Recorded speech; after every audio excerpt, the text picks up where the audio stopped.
바로가 가까이 올 때에 이스라엘 자손이 눈을 들어 본즉 애굽 사람들이 자기들 뒤에 이른지라.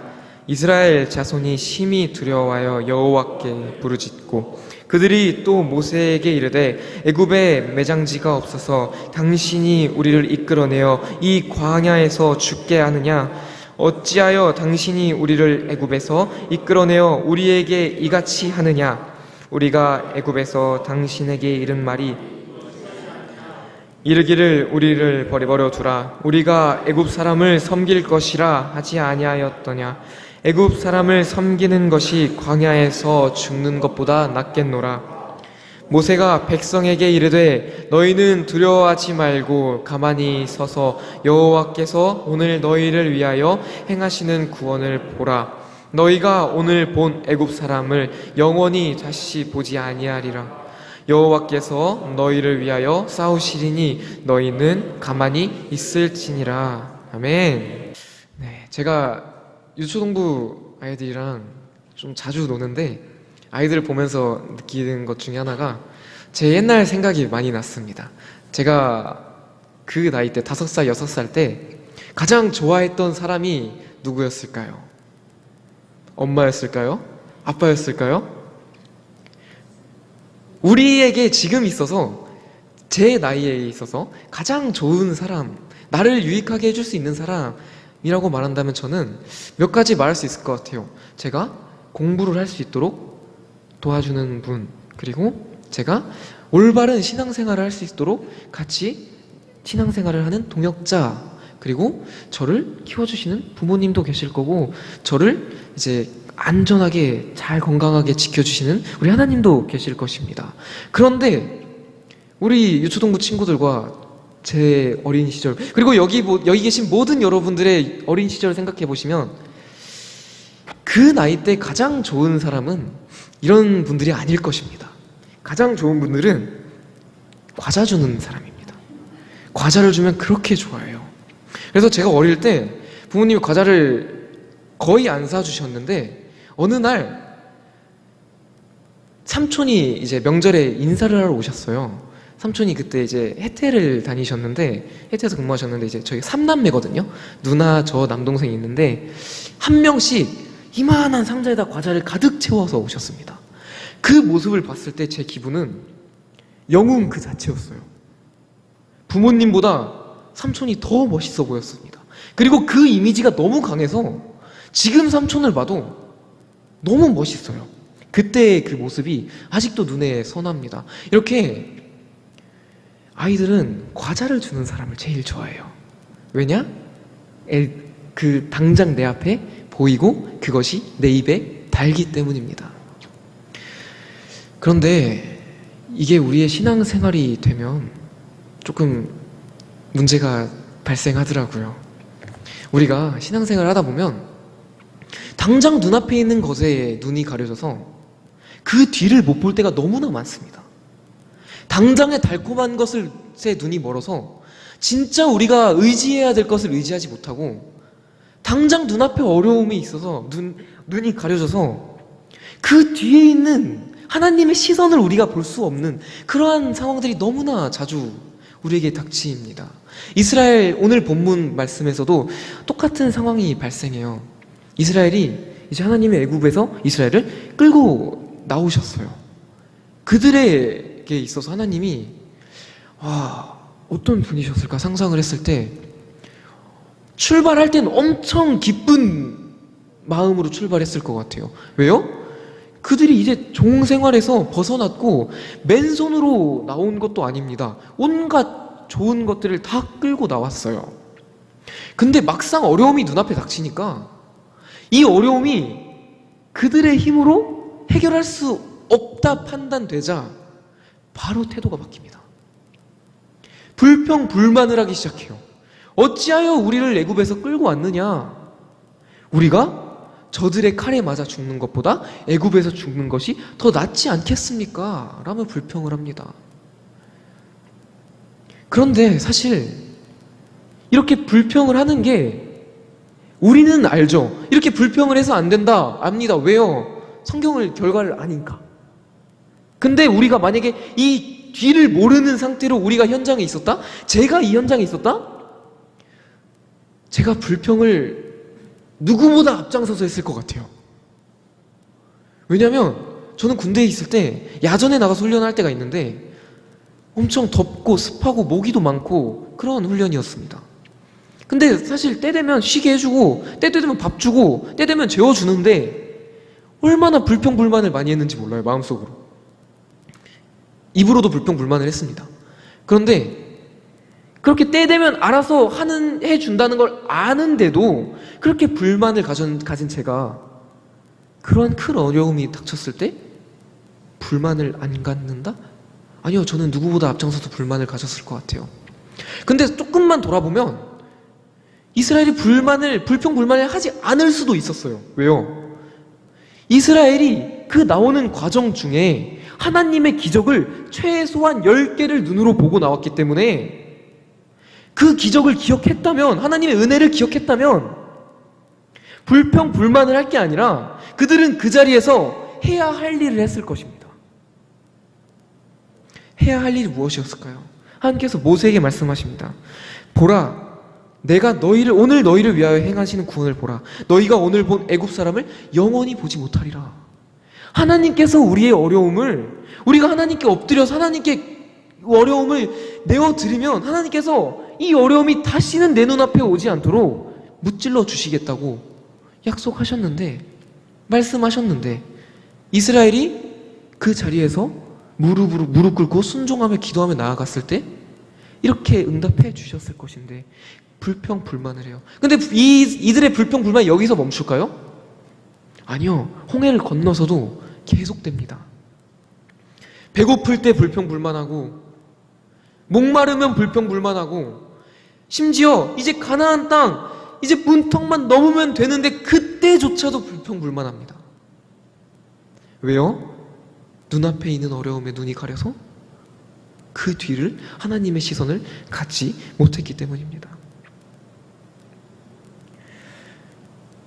그런데 우리의 신앙생활도 마찬가지라고 했습니다.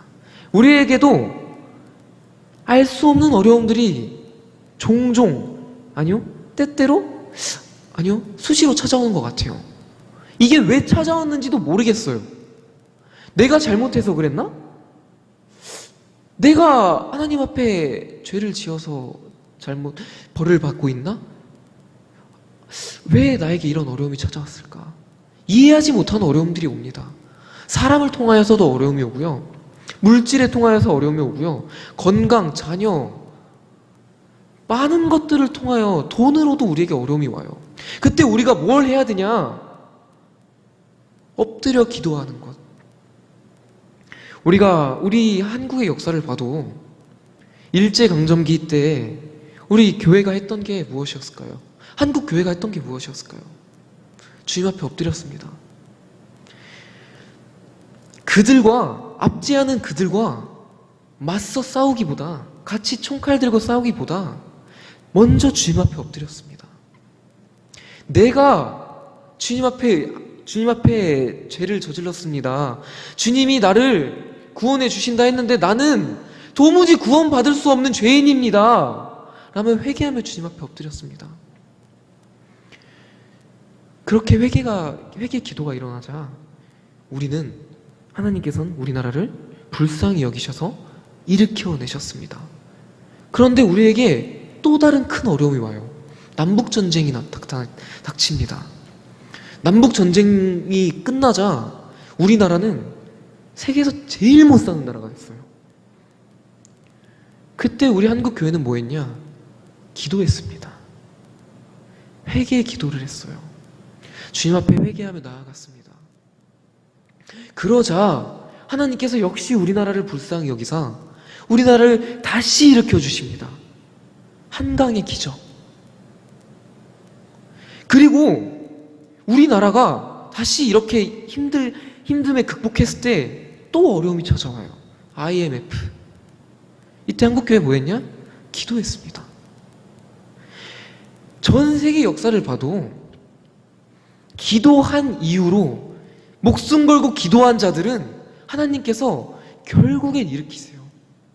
그러나 기도를 포기하고 주님 앞에 무릎 꿇기를 포기하고 회개를 포기한 자들은 주님께서 사용하시려고 해도 그들이 회개하지 않기 때문에 사용하실 수 없다는 거 우리는 성경책에서도 알 수 있고 세계 역사에서도 찾아볼 수 있습니다.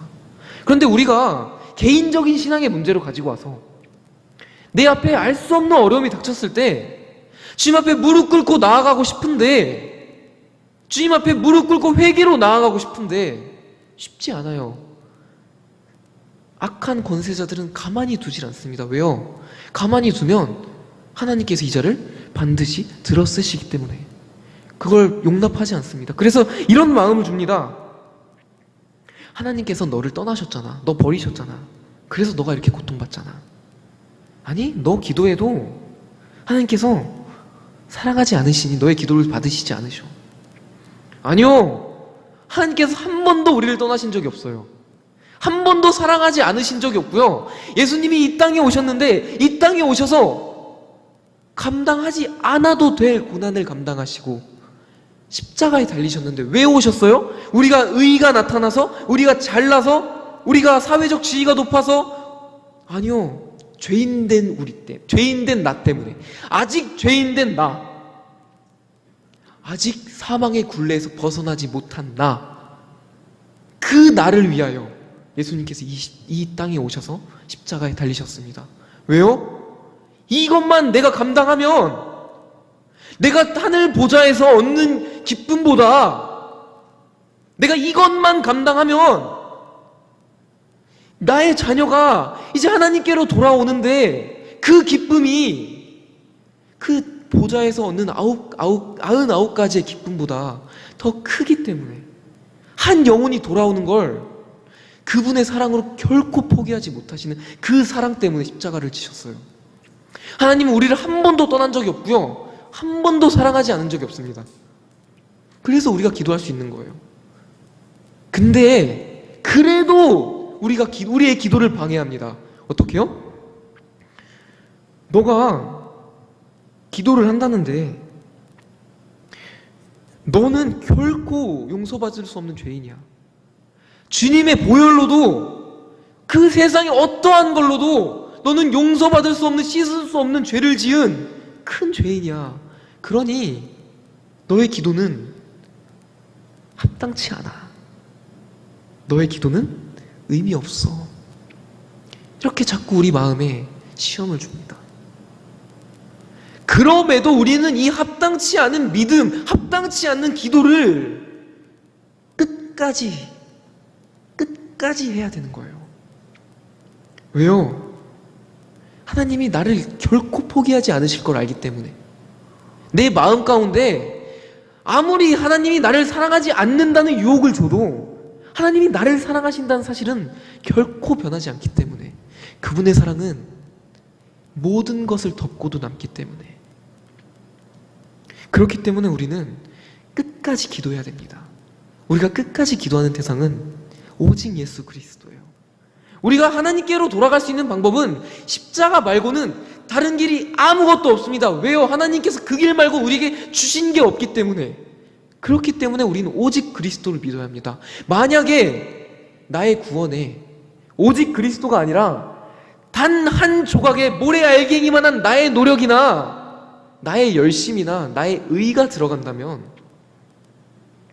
느부갓네살 왕에게 보여주신 그 환상의 신상, 우상, 그의 모습이 사람들을 압도하고 사람들이 두려워하게 떨게 만드는 그 큰 우상이었지만, 돌이 날아와서 그 우상을 치자 그 우상이 겨와 같이 부서졌다. 만약에 복음에 있어서, 구원에 있어서, 내가 주님 앞에 나아감에 있어서 오직 그리스도가 아니라 나의 의가 조금이라도 들어간다면, 나의 노력과 나의 어떤 열심이 단 한 조각이라도 들어간다면 결국 무너지게 됩니다. 그 길은 무너지게 되는 것입니다. 그렇기 때문에 우리는 오직 그리스도 한 분께 기도해야 하는 것입니다.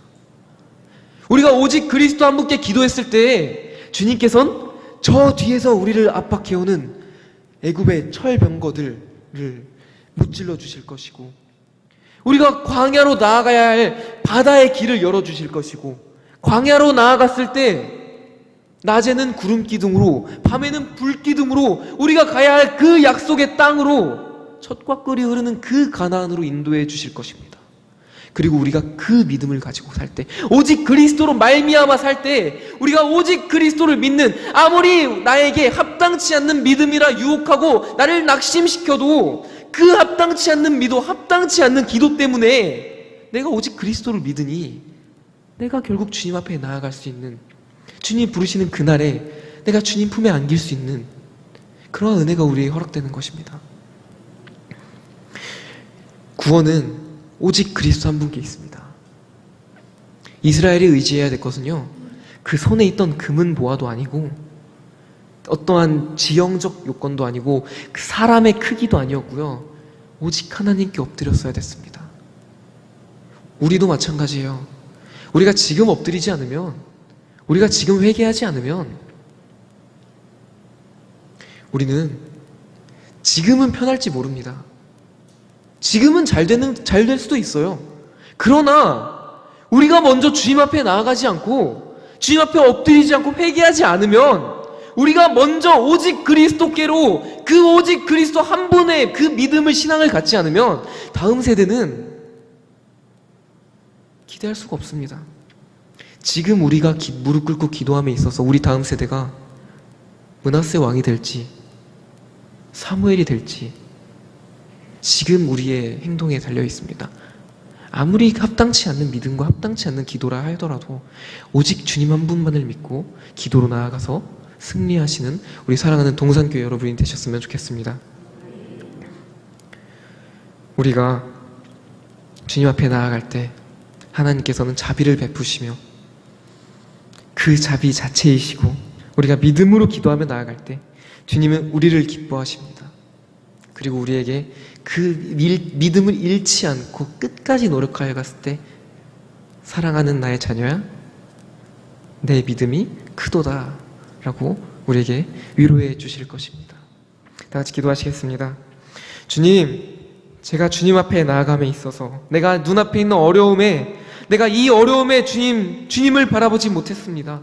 주님, 내가 주님 기도함에 있어서 사탄이 말하기를 주님의 자비와 그리스도의 피로도 나를 구원할 수 없다고 말하지만, 주님께서는 나를 구하기를 원하시며, 내가 믿음으로 당신을 경외해야 합니까? 하지 말아야 합니까? 주님, 당신은 나를 구원하실 수 있으시며 내 죄를 사하시기를 원하시며, 그 주님을 내가 깊이 경외하며 의지하며 기도로 나아갑니다.